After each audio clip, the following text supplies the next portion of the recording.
Aqui, meu tempo acabou. A direita, eu estou do lado dos irmãos. Amém. Deus abençoe sua vida. Eu quero, nessa noite, ser canal de Deus para a sua vida. Eu quero sua atenção por alguns minutos, por gentileza. Prometo ser muito objetivo naquilo que Deus colocou no meu coração para te entregar nessa noite. Outro. Livro de Juízes, capítulo de número 4, verso de número 4.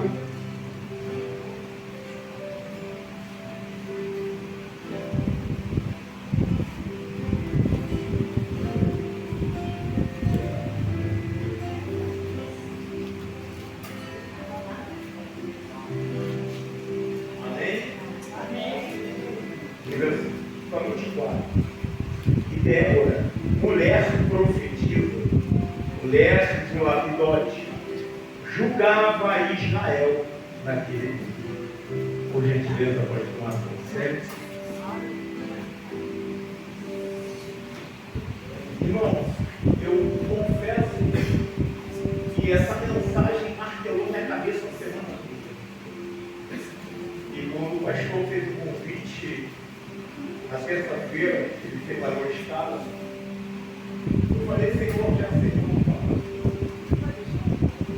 Senhor, me deu uma direção. Então, nessa noite, meu irmão, eu só quero sua atenção. Venha aqui ser muito objetivo. Pois bem, irmãos, a história começa em dias ruins.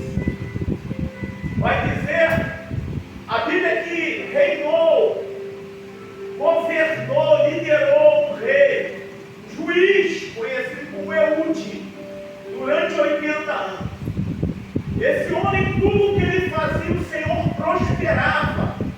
Tudo que esse juiz fazia, Deus era com ele. Só que vai chegar um período da sua vida que ele vai morrer. E Israel estava na terra prometida. Nesse período, o povo começa a desandar, começa a fazer aquilo que era mal ao coração do Senhor. E vai dizer a palavra de Deus, que Deus vai entregar esse povo durante um período de 20 anos nas mãos dos cananitas. Vai dizer a palavra que os cananitas eram tão cruéis com o povo de Israel que eles tinham medo de sair de dentro da sua própria casa. Eles tinham medo de se socializar com o povo na rua. E vai dizer a palavra que esse massacre ficou por 20 anos. O povo precisaria voltar aos pés do Senhor. O povo precisaria voltar diante da face de Deus. Então Deus vai usar o inimigo como um instrumento para trazer o povo de volta. Vai dizer a palavra que esse mesmo povo oprimido vivia em dias difíceis, vivia em momentos deploráveis, em que sua vida, uma amargura tão grande, a sua alma estava tão carregada de tristeza, em que eles não conseguiam sequer dobrar o joelho para orar, eles sequer conseguiam abrir a palavra para poder ler, eles sequer tinham uma vida de comunhão com o Senhor. Então a palavra vai dizer que nesse mesmo período obscuro, nesse mesmo período difícil, vai dizer a palavra que Deus vai levantar alguém, Deus vai levantar uma pessoa, Deus vai levantar uma profetisa, uma mulher que trabalhava como juíza, como profeta, uma mulher que se colocava à disposição também do exército, do povo de Israel. E eu aprendo aqui que em momentos difíceis da nossa vida, em épocas obscuras, onde parece que nada vai dar certo, em momentos tristes de amargura, onde o nosso coração nos leva a um nível muito grande de tristeza, a ponto de nós chorarmos rios de água. A tristeza muitas das vezes bate de uma maneira que você quer trancar a porta do seu quarto, você quer ficar lá dentro, você não quer beber, você não quer comer. Então Deus vai levantar alguém, mas alguém, a Bíblia vai dizer, não é qualquer uma. Ou seja, a Bíblia vai dizer que a vida dela, ela estava entre Betel e Ramá, e entre Betel e Ramá havia uma palmeira, e essa palmeira era simplesmente o local que marcou o seu ministério. Essa palmeira simplesmente é o local que marcou sua vida. Pastor, o que tem a ver a palmeira? A palmeira é uma árvore que ela cresce para fora aproximadamente 30 centímetros, mas para dentro ela cresce aproximadamente 300 metros. Então, quando ela começa a crescer para fora, para dentro ela já cresceu há muito tempo. Sabe o que eu aprendo aqui? Uma vida com Deus é uma vida de crescimento exterior, é uma vida de crescimento interior. Ou seja, pastor, o que o Senhor quer dizer com isso nessa noite? Tem gente olhando para mim, para você, meu irmão, e não dá nada pela nossa vida, não dá nada pelo ministério, não dá nada pela nossa caminhada, mas Deus sabe o quanto nós estamos crescendo.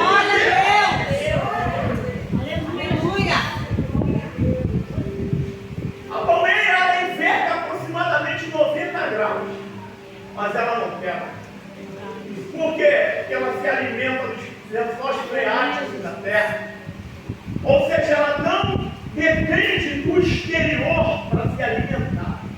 Ela vai buscar nas profundidades da terra alimento. Sabe o que isso quer dizer? Para derrubar uma palmeira é difícil. A palmeira ela enverga, mas não quebra. Tem crente que chegou aqui até envergado a 90 graus, mas não quebrou ainda porque é palmeira. Glória a Deus. Aleluia.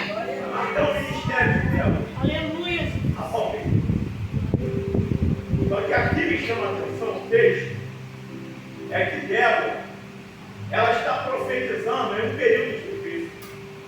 Eu lembro que aproximadamente, antes de eu vir para cá, para essa igreja, 10 anos atrás, eu recebi um convite na época, o pastor presidente era o pastor Moisés.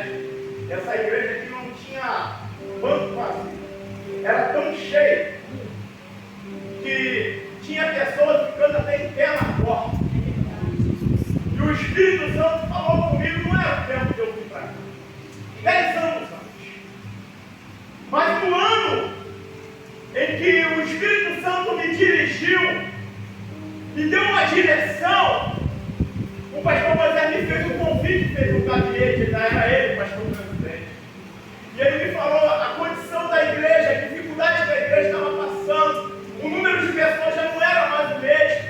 E eu entendi e aprendi que o tempo de Deus na nossa vida não é quando tudo está florescendo, não é quando o sol da justiça está brilhando na nossa janela, não é quando a nossa conta bancária está cheia, não é quando o nosso trabalho, ou seja, estamos um nível acima daquilo que nós poderíamos estar, mas Deus continua levantando pessoas em dias difíceis. Se você pensa em ir para uma igreja ou outra igreja, ninguém aqui pode impedir de você fazer, e nem fazer aquilo para você ficar. Mas entenda uma coisa: o tempo de Deus, a direção de Deus na minha e na tua vida é a coisa mais importante. E a minha vida e a sua vida não se baseia em simplesmente estar dando certo, mas simplesmente Deus levanta profetas, profetizas, quando tudo está de cabeça para baixo. Porque pegar um trabalho já dando continuidade é fácil. Eu quero ver no cavalo todo. Ai, Jesus. A voz dela, baixo da palmeira. Ramá e Betel. Vai dizer a palavra que Débora agora vai receber visita do Espírito e vai mandar chamar alguém conhecido como Manaim. Só que o nome, você me tenha paciência, eu vou te entregar algo de Deus. O nome Débora aqui nas suas raízes significava abelha. Existem dois tipos de abelha: a abelha campeira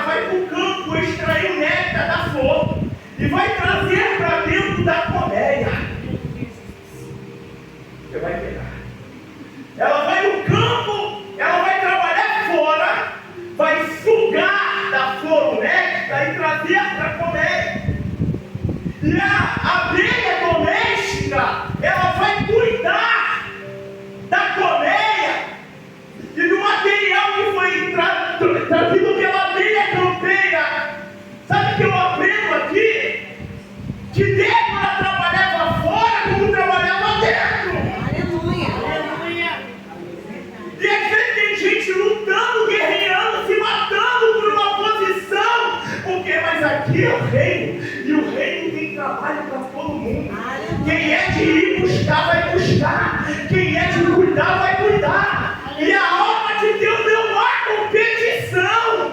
Há trabalho para todo mundo. Glória a Deus.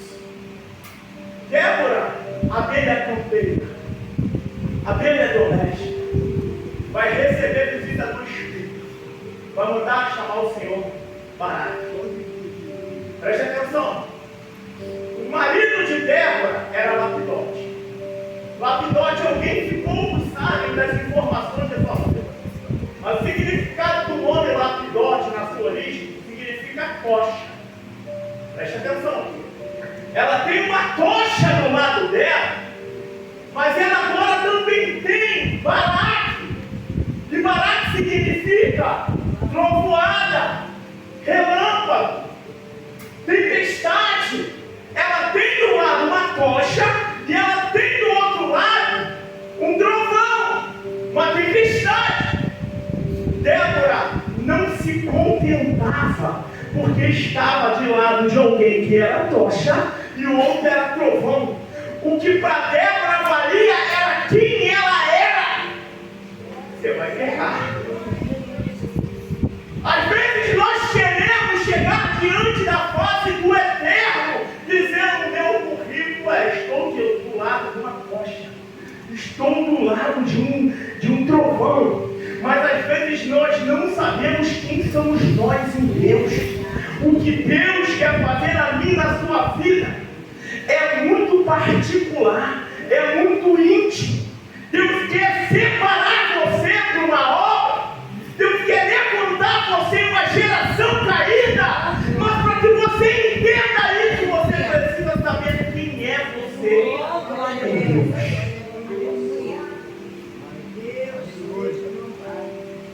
Existe um filósofo que vai dizer que quer conhecer a Deus, primeiro conhece a ti mesmo. Interessante que às vezes o nosso currículo está, porque estou do lado de alguém que faz isso. É uma tosca, meu marido é Lapidote. Do outro lado tem um trovão que é Baraque, é tempestade. Mas Débora era abelha, era simples, mas era instrumento. Aleluia. Tu vai pegar. Glória a Deus. A sua simplicidade, o teu jeito de ser, vai atrair quem está lá fora para quem a presença de Deus. Glória a Porque Deus. você entender quem é você. É verdade. Se tu me conhecesse, pastor Adilson, não falava isso.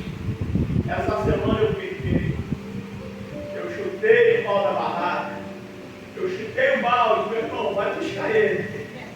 Essa semana eu entrei numa situação que parecia que não tinha saído. Eu ia largar a fé, eu não entendo. Eu tive um desânimo muito grande, a ponto de pensar em parar e desistir. Chegar aqui no domingo e falar com o meu pastor presidente, dizer assim: olha, pastor, mas o Espírito Santo de Deus conhece você, abelha.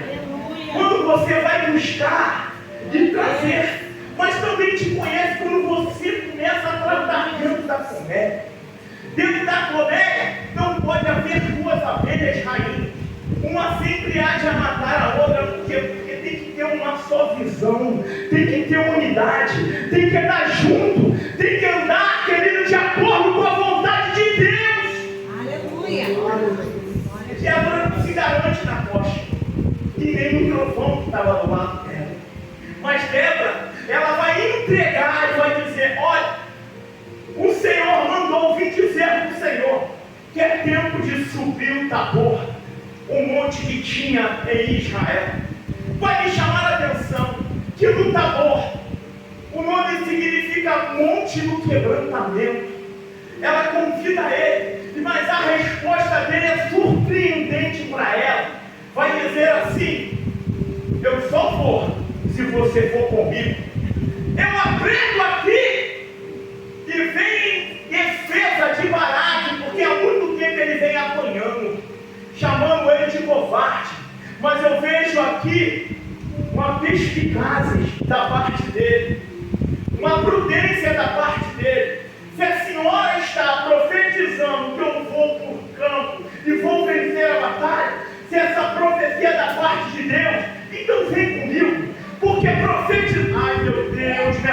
falar isso. Aleluia. Profetizar é fácil quando é meu. Profetizar é fácil quando tu já tem um endereço. Profetizar é fácil quando você vai simplesmente adoçar a boca do profeta. Mas eu quero ver se tu é profeta em dias de Débora. Aleluia. Vem comigo. Vem comigo. Vem, Débora. Diz a Bíblia até fora. Mas Deus vai entregar essa guerra na mão de uma mulher. Preste atenção aqui. Eu nessa noite venho como mensageiro da parte de Deus.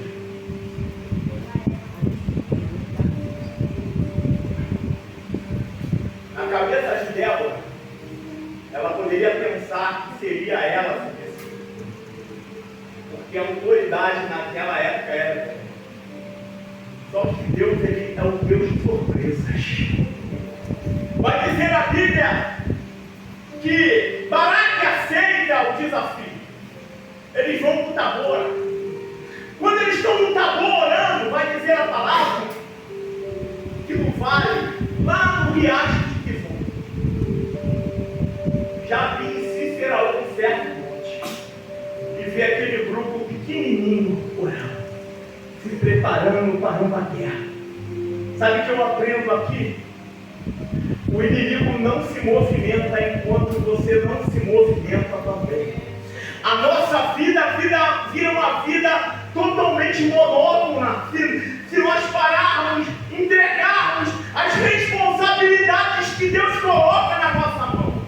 Mas quando Ele olha você se levantando, pastor Clodoaldo, quando Ele olha você se posicionando, Ele vai querer dar o melhor para parar a obra na tua vida.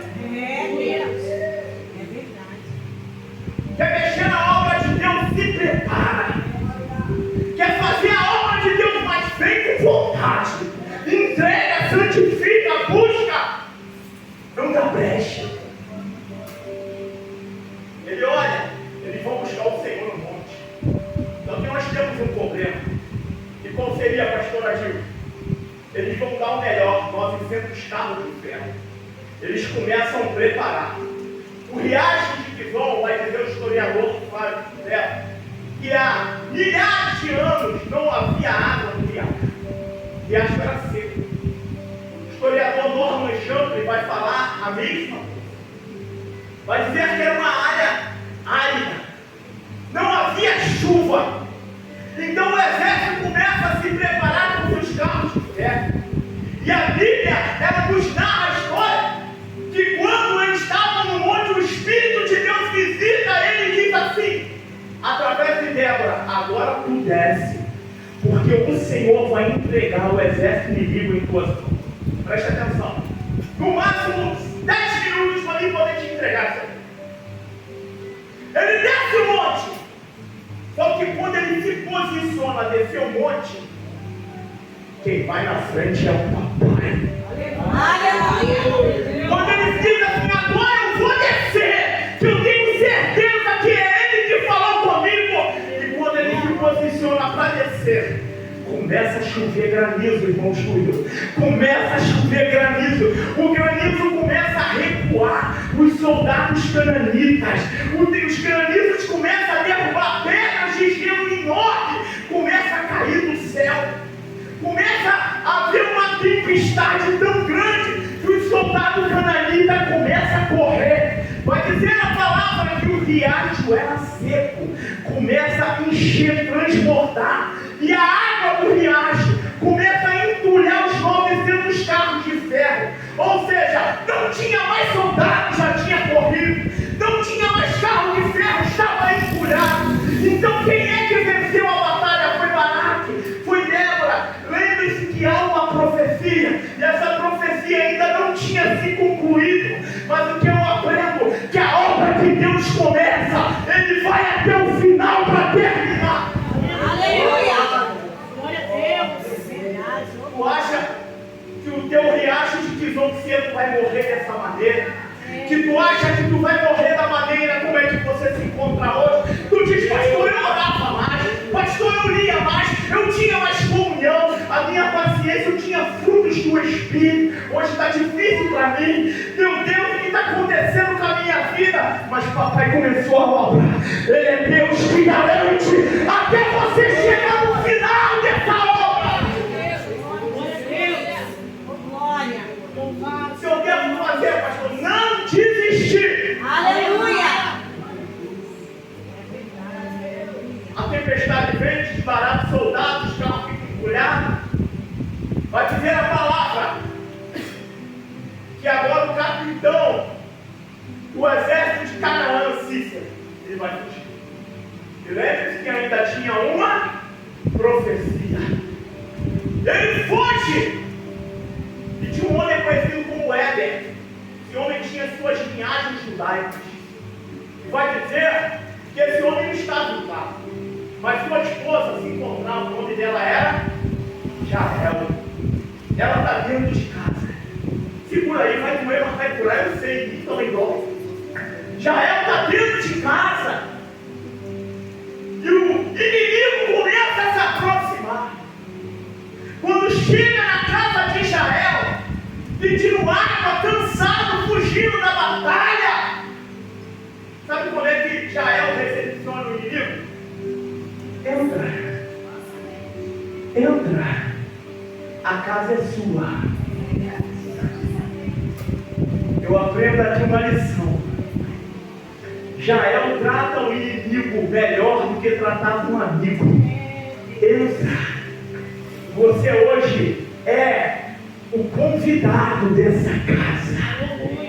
Ele entra na casa, ele pede água, mas Jael vai pegar o que de melhor ela tinha, leite quente, e dar para esse homem. Sabe o que eu aprendo aqui com a palavra? Jesus me ensinou a amar até aqueles que me odeiam, porque amar aqueles que me amam é fácil, mas precisamos amar aqueles que nos odeiam. Pastor, é fácil? Não é fácil, porque os nossos inimigos muitas das vezes estão nas nossas selfies. Está pegando aí? Os nossos inimigos estão nas nossas fotos de aniversário. Os nossos inimigos muitas das vezes estão aonde nós menos esperamos. Porque a diferença de pensamento não me faz inimigo, porque eu nem você é mim. Mas o que nos faz inimigo é a falta de respeito. Quando falta-se o respeito, não tem como caminhar do lado. Há uma falta de respeito de Canaã com Israel. E eu preciso expor a nudez desse povo. Vai ter